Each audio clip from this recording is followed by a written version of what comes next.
La esperanza de los judíos en un Mesías proviene de antiguas profecías que hablan de un líder que liberaría a Israel y traería paz y justicia. Se esperaba que este Mesías fuera un descendiente del rey David, alguien que lideraría a Israel de vuelta a la gloria y traería salvación al pueblo. Sin embargo, Jesús no cumplió estas expectativas, ya que en lugar de liderar como guerrero o rey, predicó amor, perdón y humildad. No intentó derrocar a los romanos ni fundar un reino en la tierra, lo que dejó a muchos judíos decepcionados. Jesús, con sus pasos silenciosos por las colinas de Galilea, no vino para ser un rey de espada y corona, sino para plantar las semillas de un reino invisible en los corazones de los hombres. Este reino no se conquista con espadas y escudos, sino con gestos de amor y palabras de paz. Observa, cuando hablamos de Jesús, hablamos de un carpintero que transformó agua en vino, que alimentó a multitudes con solo unos pocos panes y peces. Estas historias, que resuenan a través de los siglos, son como ríos que siempre encuentran su camino hacia el mar, mostrándonos que el verdadero poder no está en quitar, sino en multiplicar, no en dividir, sino en unir. Y las parábolas que contaba eran como perlas lanzadas a los oyentes, cada una con un brillo único, revelando verdades profundas sobre el perdón y la misericordia. ¿Cómo olvidar al hijo pródigo? Ese joven que salió al mundo, gastó todo lo que tenía, y al final se dio cuenta de que el amor de su padre era el verdadero tesoro. El abrazo del padre, al reencontrar al hijo, era el propio retrato del perdón divino, un perdón que no cuenta las ofensas, sino que acoge con brazos abiertos. El amor, ese tema recurrente en las enseñanzas de Jesús, se mostraba no solo en palabras, sino en acciones. Allí estaba él, tocando a los leprosos, conversando con los excluidos, extendiendo la mano a los caídos. Este amor era como una lluvia suave que cae tras un largo período de sequía, reviviendo todo lo que toca, transformando tierras áridas en jardines florecientes. Por eso, aunque muchos esperaban un Mesías que empuñara la espada, lo que Jesús ofreció fue el olivo de la paz. No vino para romper el yugo romano con violencia, sino para romper las cadenas del odio y el prejuicio con la fuerza suave de su presencia. Y aun cuando fue crucificado, una corona de espinas, sustituyendo la de oro que algunos deseaban para él, su respuesta fue una plegaria por sus verdugos. Padre, perdónalos, porque no saben lo que hacen. Este pedido de perdón, susurrado entre las sombras del dolor, fue como el canto del ruiseñor en el silencio de la noche, un recordatorio de que la verdadera grandeza puede surgir en las profundidades del sufrimiento. El simbolismo de la cruz, que para muchos representa solo dolor, para otros es un faro de esperanza, señalando hacia la resurrección que promete una vida nueva a todos los que creen. El rechazo de Jesús por parte de los judíos es un debate antiguo que tiene origen en los albores del cristianismo. Aunque hay varias razones para esta incredulidad, podemos agruparlas en tres categorías: diferencias teológicas, expectativas sobre el Mesías y cuestiones culturales. Pero ¿cuáles son esas diferencias teológicas? En la esencia de la teología judía, Dios es visto como único e indivisible, un concepto que resuena profundamente en las paredes de sinagogas y en los corazones de sus fieles. Este Dios, retratado en los escritos sagrados, es un faro de unicidad, que no se divide ni se multiplica. Cuando Jesús entra en escena, presentándose no solo como mensajero, sino como el propio Hijo de Dios, esto sacude el suelo bajo los pies de los devotos judíos. Para ellos, escuchar a alguien proclamarse Hijo de Dios, caminando en la tierra en forma humana, era tan impactante como ver el sol surgir en el oeste. Jesús hablaba de una relación íntima con Dios, llamándolo Padre, algo inédito y perturbador para muchos que seguían rigurosamente las leyes de Moisés. Yo y el Padre somos uno, decía él, y esa afirmación resonaba por las colinas de Jerusalén como un trueno en día claro. Para los judíos, eso sonaba como un desvío radical de la fe que conocían, una fe centrada en la adoración a un Dios sin forma, que jamás podría ser confundido con una figura humana. Además, las implicaciones de esta nueva doctrina traían un viento de cambio que muchos no estaban preparados para enfrentar. El Mesías que esperaban debía ser un libertador terrenal, un rey guerrero que restauraría el Estado de Israel y lo liberaría de las garras de los opresores romanos. Sin embargo, Jesús predicaba un reino diferente, no uno de espadas y escudos, sino uno de espíritus y verdades, invisible a los ojos, pero palpable al corazón. Mi reino no es de este mundo, afirmaba, delineando en el aire un reino que desafiaba las expectativas de todos. ¿Y las cuestiones culturales? Esas eran tan arraigadas como los olivos en los montes de Judá. La sociedad judía de esa época valoraba profundamente la tradición y el orden establecido. Jesús, con sus ideas revolucionarias y su círculo de seguidores provenientes de todas las capas de la sociedad, era visto tanto como un innovador como un perturbador de la paz. Conversaba con pecadores, tocaba a los impuros y desafiaba las enseñanzas de los sacerdotes y fariseos, agitando el delicado equilibrio del orden social. Jesús no solo desafió conceptos teológicos y expectativas mesiánicas, sacudió la estructura entera. Sus parábolas, repletas de significados ocultos y verdades universales, hablaban de perdón y amor incondicional, pilares que, aunque hermosos, eran extraños a la rigidez de la ley judía de la época. La gente esperaba un líder que afirmara su poder y dominación, pero Jesús ofrecía un camino de humildad y servicio. La distancia entre lo esperado y lo manifestado era demasiado grande para algunos, tan vasta como el cielo estrellado sobre el desierto de Negev. Este rechazo, por lo tanto, no era simplemente una cuestión de malentendido o terquedad. Era un choque de fundamentos, un encuentro de mareas opuestas que, a pesar de su potencial para crear una nueva forma de fe, acabó por reforzar divisiones largamente establecidas. Como un faro que ilumina distintos caminos en la oscuridad, Jesús propuso una nueva manera de entender a Dios, pero no todos estaban listos para navegar en las aguas desconocidas que Él revelaba. Originalmente, los judíos eran estrictos monoteístas, adorando a un solo Dios en sinagogas y templos por todo el mundo judío. La creencia en un Dios único era esencial para ellos. Jesús, por otro lado, se presentó como igual a Dios, lo que fue visto como blasfemia por los judíos, contradiciendo su concepción de Dios.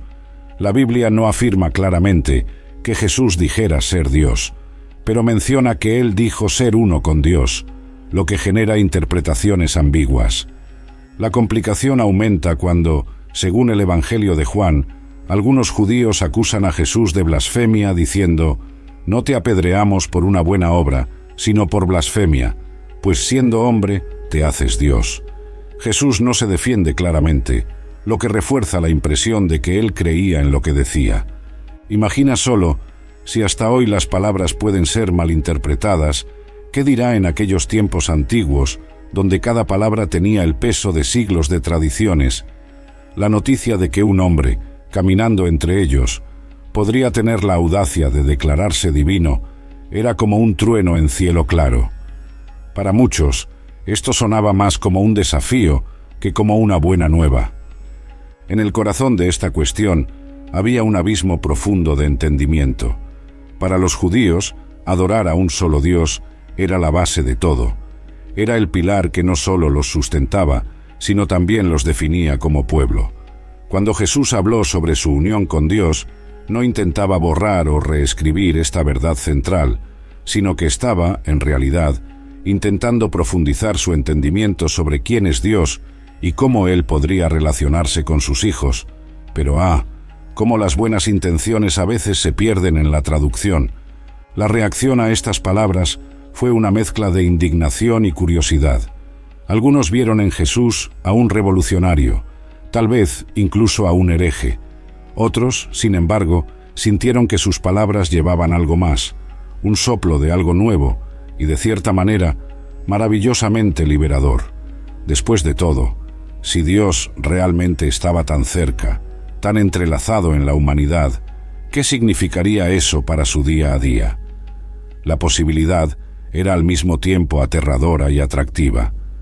Jesús, con su habilidad única de tocar el corazón de las personas a través de parábolas y actos de compasión, estaba pintando un cuadro de un Dios no distante, gobernando desde un trono inalcanzable, sino de un Padre amoroso, deseoso de caminar al lado de sus hijos en el polvo de los caminos de la vida.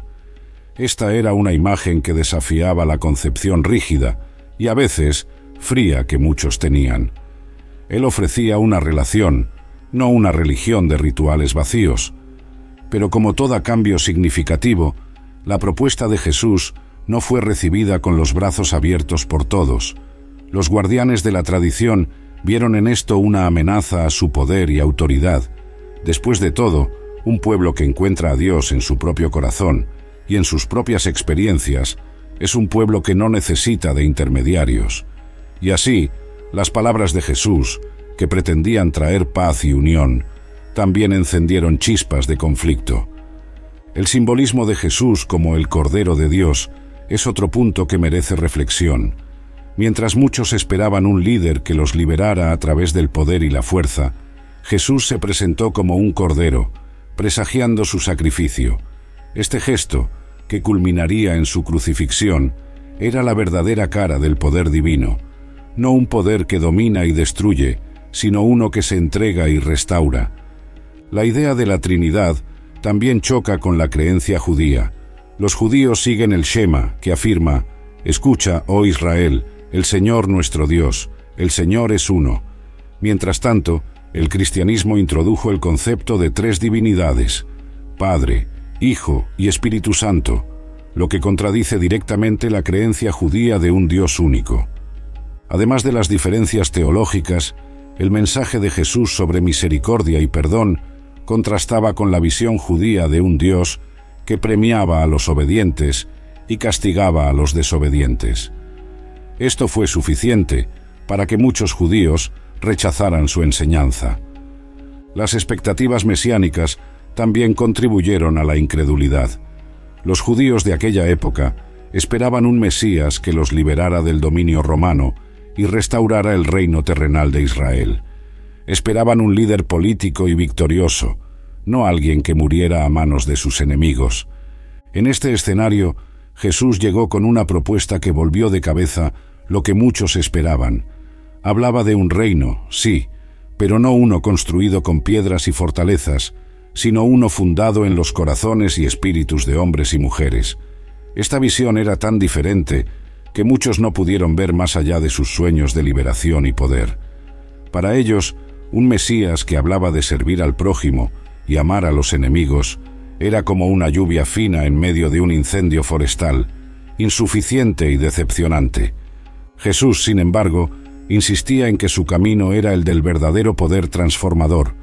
«Bienaventurados los mansos, pues ellos heredarán la tierra», decía, invirtiendo completamente la noción de fuerza y conquista. Para los que estaban acostumbrados a pensar en términos de ejércitos y victorias, tales palabras sonaban como una melodía tocada al revés, difícil de comprender y fácil de rechazar. Además, el destino de Jesús, su muerte en la cruz, era el golpe final para muchos. ¿Cómo podría el esperado liberador, el prometido Mesías, acabar de forma tan humillante y dolorosa? En la mente de ellos, la cruz no era símbolo de salvación, sino de derrota absoluta. Un Mesías que muere crucificado era contrario a cualquier señal de victoria que esperaban atestiguar. Pero ese punto de ruptura, ese final aparentemente trágico, era en realidad el núcleo del mensaje que Jesús vino a traer. La cruz no era un fin, sino un nuevo comienzo.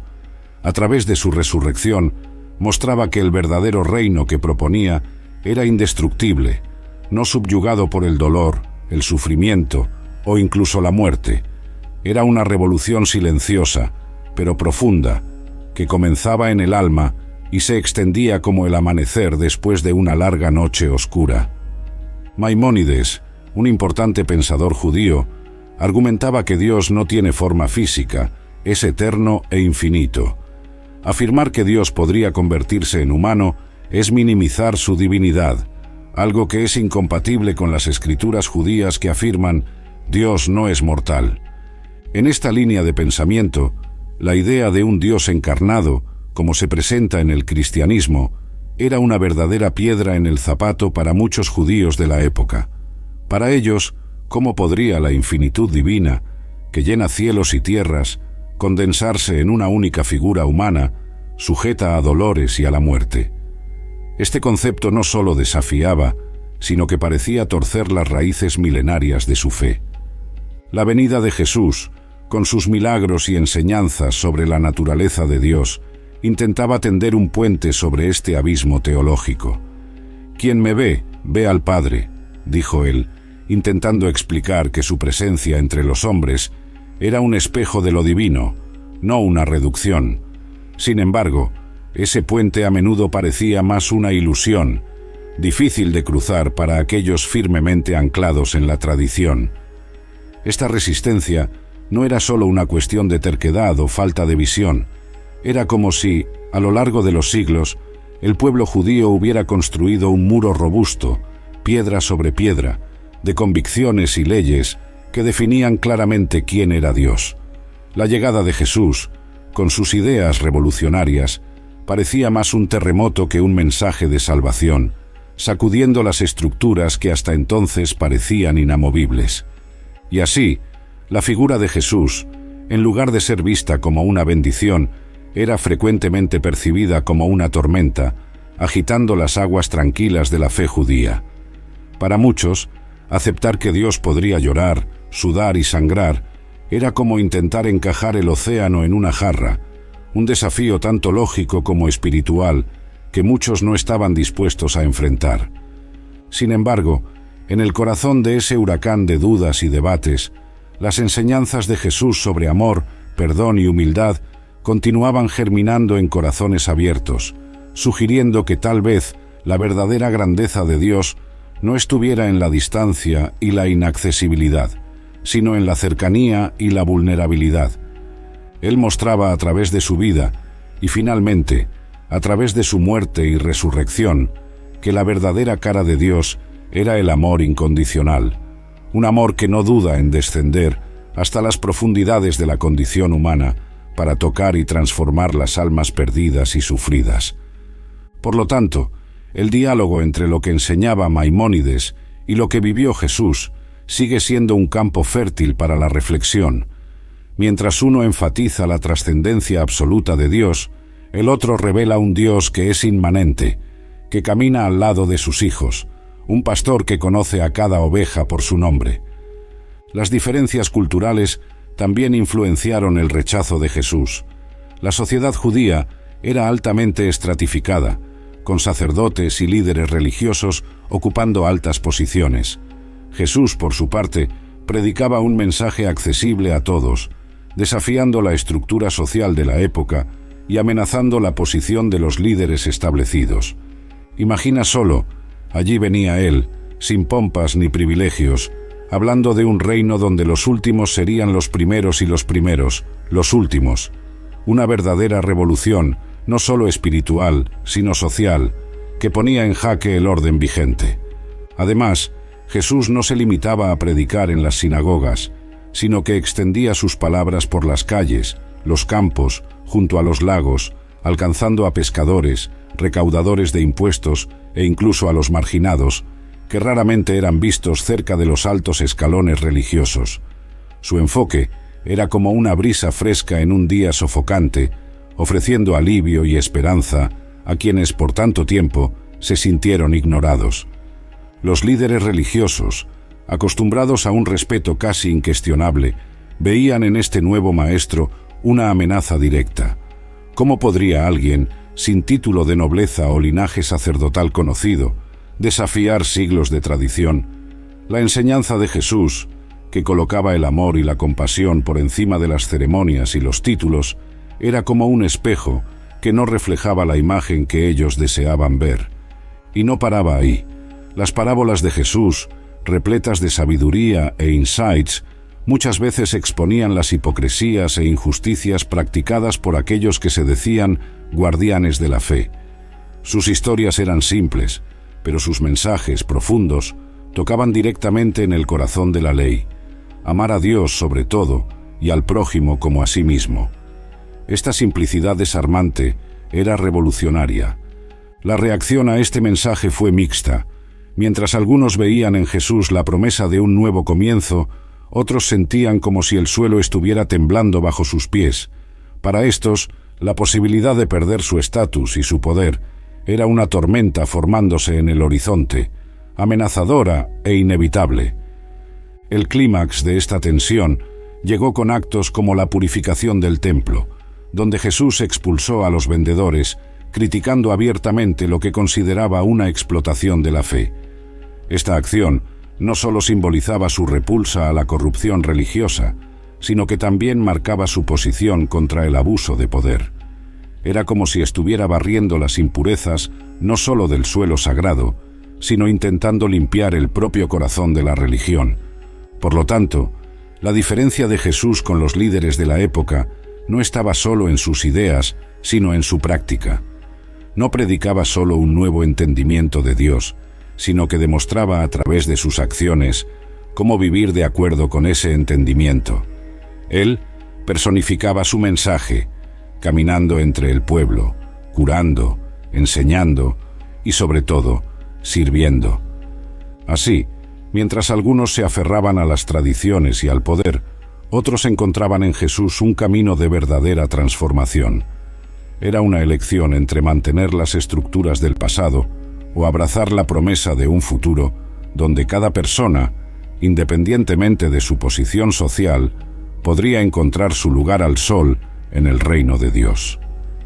La inclusión predicada por Jesús, que abarcaba a los marginados como los enfermos y los pobres, era vista como subversiva. Su manera de enseñar y los milagros que realizaba eran vistos como amenazas a la autoridad de los líderes religiosos, desestabilizando el orden establecido.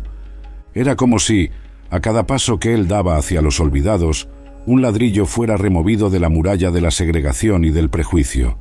Mostraba, en la práctica, que nadie estaba más allá del alcance del amor y la compasión divina, y cómo era difícil para los poderosos entender eso.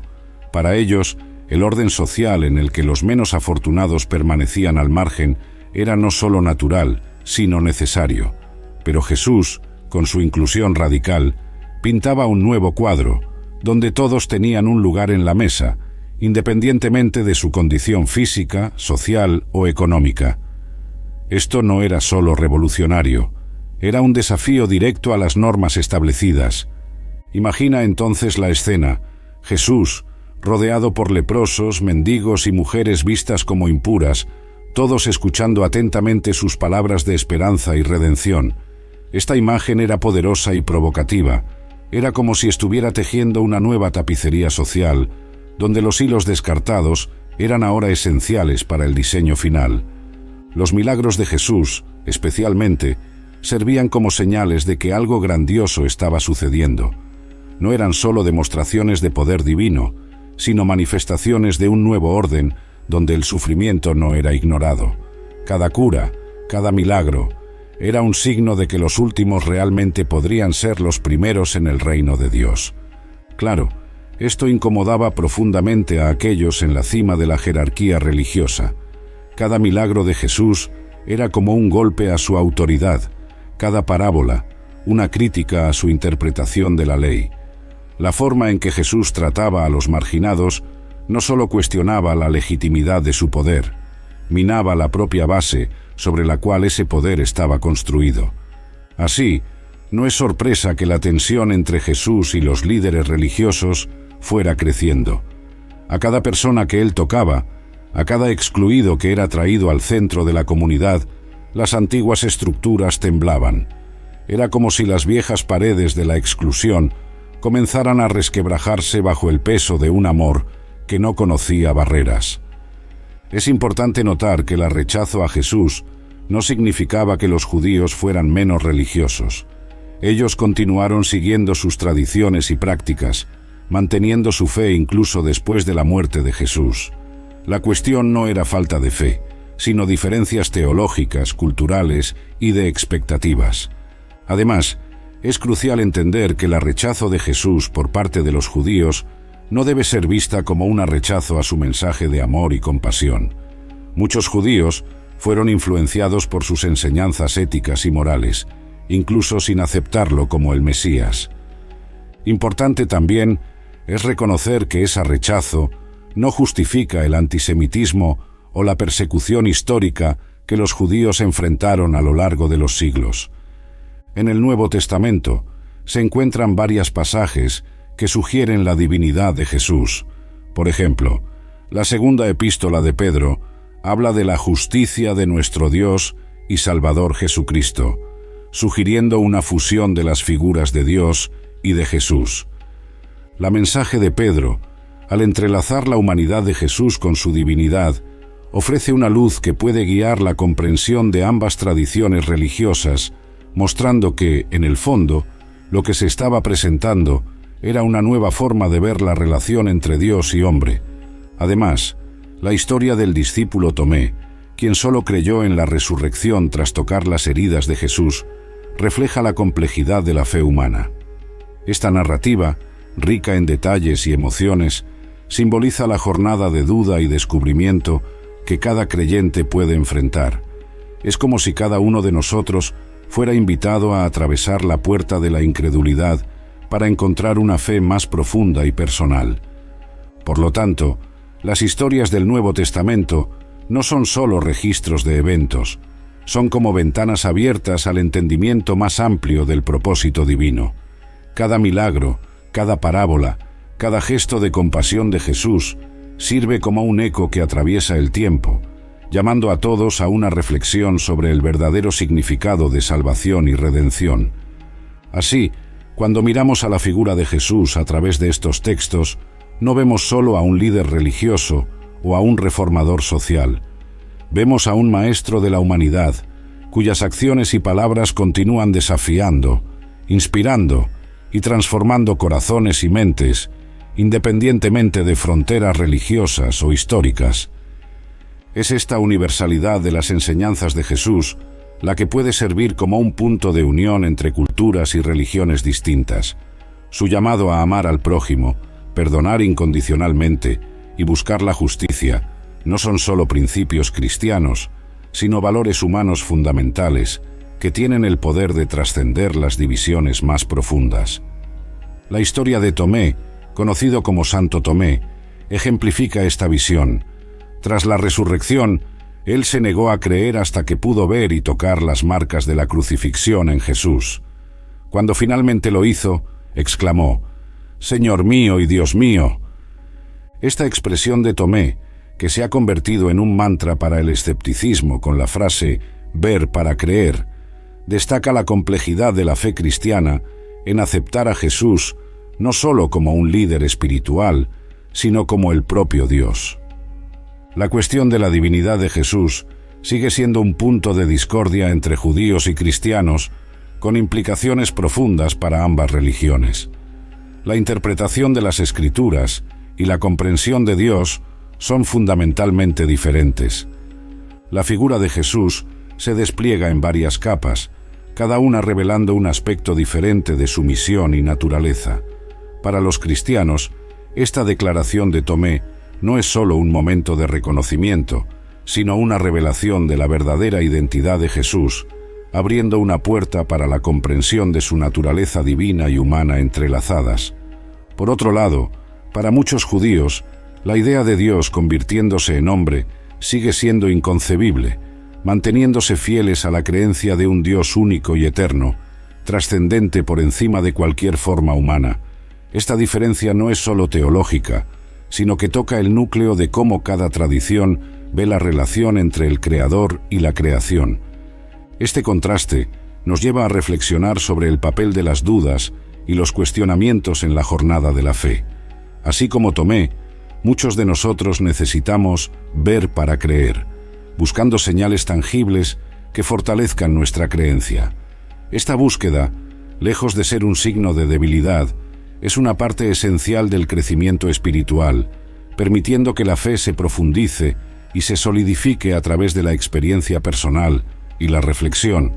La historia de Tomé resuena con un llamado universal al cuestionamiento y a la búsqueda de una fe que no se base solo en tradiciones pasadas, sino que sea vivida y confirmada en el corazón de cada uno. Es un recordatorio de que la fe, en su esencia, es un diálogo continuo, no solo con las escrituras y enseñanzas, sino con las profundidades de nuestra propia alma. Además, este episodio destaca la misericordia y paciencia de Jesús para con aquellos que dudan. Él no reprende a Tomé por su incredulidad, sino que amablemente lo invita a ver y tocar, demostrando que la verdadera fe a menudo nace de la vulnerabilidad y del reconocimiento de nuestras propias incertidumbres. Esta aproximación de Jesús puede servir como un modelo para cómo manejamos las diferencias de creencia dentro y entre nuestras comunidades. En lugar de exigir conformidad o condenar la duda, podemos ofrecer espacio para preguntas y descubrimientos, facilitando un ambiente donde la fe puede crecer de manera auténtica y personal. Por lo tanto, la historia de Tomé no es solo un relato de una conversión personal, sino una invitación a todos nosotros para abrazar nuestras dudas como parte del camino de la fe.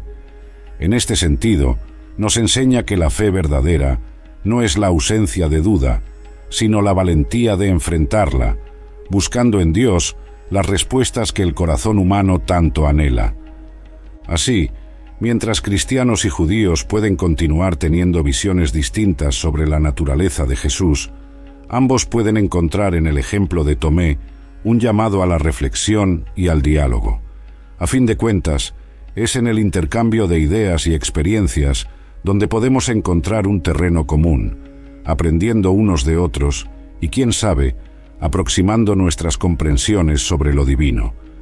Por lo tanto, sea como sea que cada tradición interprete la divinidad de Jesús, lo importante es mantener las puertas del diálogo abiertas, permitiendo que cada pregunta y cada duda sean puntos de partida para una fe más profunda y un entendimiento más amplio.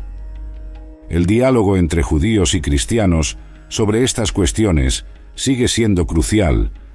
Ayuda a promover la comprensión y el respeto mutuos, a pesar de las profundas diferencias teológicas. ¿Y usted, qué piensa sobre Jesucristo? ¿Era realmente el Hijo de Dios? Yo personalmente no tengo dudas de que sí. Comparta su opinión en los comentarios. Hasta la próxima, Dios le bendiga y adiós.